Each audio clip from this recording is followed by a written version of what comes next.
আসসালামু আলাইকুম রহমতুল্লাহি ওবারাকাতু। সুপ্রিয় দর্শক শ্রোতা, সূরা ইখলাস যেই নিয়মে পাঠ করলে সংসারের অভাব দূর হয়ে যাবে।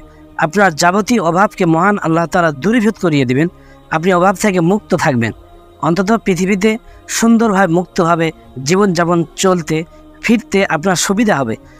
এই সূরার আমলের বিনিময়ে আল্লাহ তাআলা এমন জায়গা থেকে আপনার রিজিকের, টাকা পয়সার, অর্থনৈতিকের ব্যবস্থা করিয়ে দিবেন, যেইটা আপনি কখনো বুঝতেও পারবেন না, কল্পনাও করতে পারবেন না। যেই জায়গার মধ্যে থেকে আপনার রিজিক মহান আল্লাহ তাআলা ব্যবস্থা করিয়ে দিবেন।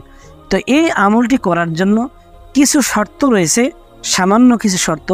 এই শর্তগুলো আপনার নারী পুরুষ, ছেলে মেয়ে উভয়ে ইচ্ছা করলে, বৃদ্ধ মধ্যবয়সী যে কোনো ব্যক্তি এইটা ইচ্ছা করলে তিনি আমলকে এইটা করতে পারেন। আর এই আমল করার জন্য কয়েকটা শর্তের প্রয়োজন রয়েছে, যেমন 4টি বিশেষত শর্ত। 4টির মধ্যে 1 নাম্বার শর্ত সেটা হলো যে আল্লাহ তাআলার এই কালামের প্রতি পূর্ণ ঈমান ইয়াকিন ভরসা আপনাকে করতে হবে। যদি আপনি এর প্রতি ঈমান ইয়াকিন ও ভরসা না করেন, কোনো কাজ, এর দ্বারা কোনো ফল ফায়দা কিচ্ছু আপনি লাভ করতে পারবেন না। এই জন্য আপনাকে সর্বপ্রথম বিশ্বাস করতে হবে আল্লাহ তাআলার কোরআনুল কারীমের প্রতি।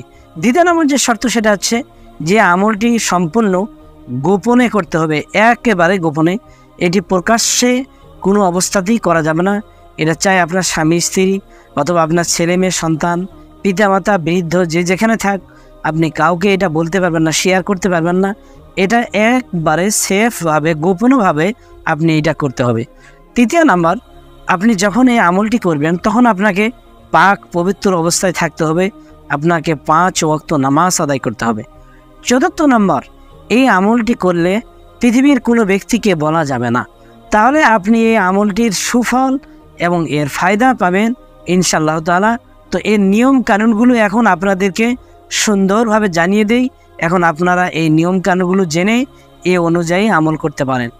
তো যে ব্যক্তি আমল করবেন তিনি যদি বাইরে চলে যান, ধরেন যে তিনি জোহরের সময় আমল করবেন বা আসরের সময়, এই সময়টা যে কোনো আপনার 5 ওয়াক্ত নামাজের পর এই সূরা ইখলাসের আমলটা করতে পারেন।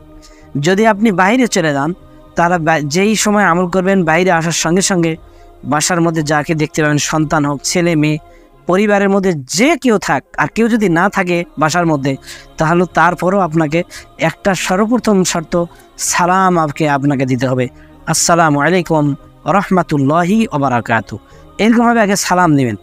সালাম দেওয়ার পরে অজু করিয়ে নেবেন। অজু করার পরে বিশেষ করে এই আমলটি 5 ওয়াক্ত সালাত যে আছে, ফজর, জোহর, আসর, মাগরিব, এশা, এর মধ্যে যে কোনো একটা নামাজের পর আপনি করলে ভালো হয়। যে কোনো নামাজের পরে সব নামাজ শেষ করে মুনাজাত কমপ্লিট করার পরে বিসমিল্লাহির রহমানির রহিম এইরকমভাবে বলে সূরা ইখলাস এটা আপনাকে 10 বার পাঠ করতে হবে। এই 10 বার, এর মধ্যে আমরা 1 বার পাঠ করে নেই।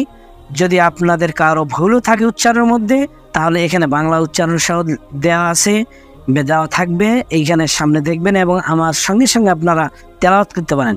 বিসমিল্লাহির রহমানির রহিম, কুল হুয়াল্লাহু আহাদ, আল্লাহুস সামাদ, লাম ইয়ালিদ ওয়া লাম ইউলাদ ওয়া লাম ইয়াকুল লাহু কুফুয়ান আহাদ। সম্মানিত দর্শক শ্রোতা, এরকমভাবে আপনারা বিসমিল্লাহ সহকারে 10 বার এটা পাঠ করবেন। যদি এটা পাঠ করেন ইনশাআল্লাহ তাআলা আপনার পরিবারের, সংসার সব কিছু অভাবকে মহান আল্লাহ তাআলা দূরীভূত করিয়ে দিবেন, সচ্ছলতা দান করবেন, রিজিকের ব্যবস্থা করবেন। আর যদি কোনো ব্যক্তি এই সূরা ইখলাস 200 বার পাঠ করে একবার, তাহলে আল্লাহ তাআলা তার 50 বছরের জীবনের গুনাহ খাতা মাফ করে দিবেন। আল্লাহ রাসূল সাল্লাল্লাহু আলাইহি ওয়াসাল্লাম বললেন, যদি কোনো ব্যক্তি এই সূরা ইখলাস 10 বার পাঠ করে, মহান আল্লাহ তাআলা তার জন্য জান্নাতের মধ্যে একটি বালাখানা নির্মাণ করেন। এই খবর শুনে, হাদিস শুনে হযরত ওমর ফারুক রাদিয়াল্লাহু তাআলা আনহু তিনি ওই আমলটি করতে শুরু করলেন। তিনি এই আমলটি করেছেন, এই হাদিসের আমল তিনি করিয়েছেন। তো সুপ্রিয় দর্শক শ্রোতা, আজকে আমরা যে সূরা ইখলাসের আমলের কথাটা বললাম, এটা শুধুমাত্র অভাব অনটন দূরের কথা, আপনাদের কোনো মিথ্যা কথা বলিয়ে এখানে আমি প্রভাবিত করতে চাই নাই। কেননা আপনারা অনেক ভিডিওর উপরে দেখবেন, টাইটেল বা উপরে লেখার মধ্যে দেখবেন যে তিনারা লিখেছেন যে এই দোয়াটি পড়ুন 3 দিনের মধ্যে ধনী হয়ে যাবেন।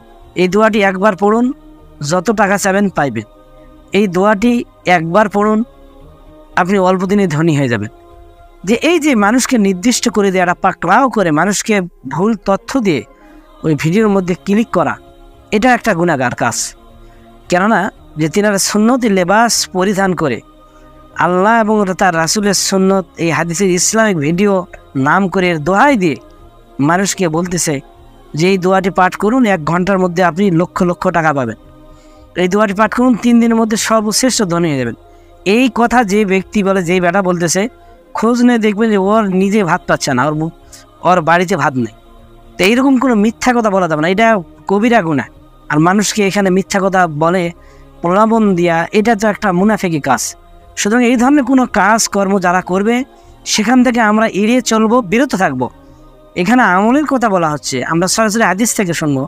আল্লাহ রাসূল সাল্লাল্লাহু আলাইহি ওয়াসাল্লাম বলেন যে আমল এইভাবে করলে সংসার অভাব দূর হয়ে যায়। যেমন সূরা ওয়াকিয়া দূর করিয়ে দেন, অভাবকে মিটিয়ে দেন, অভাব দূর করিয়ে দেন। এরকম মানে আমরা আমলের কথা শুনবো, কিন্তু এই সমস্ত প্রলোভনে আমরা যাব না।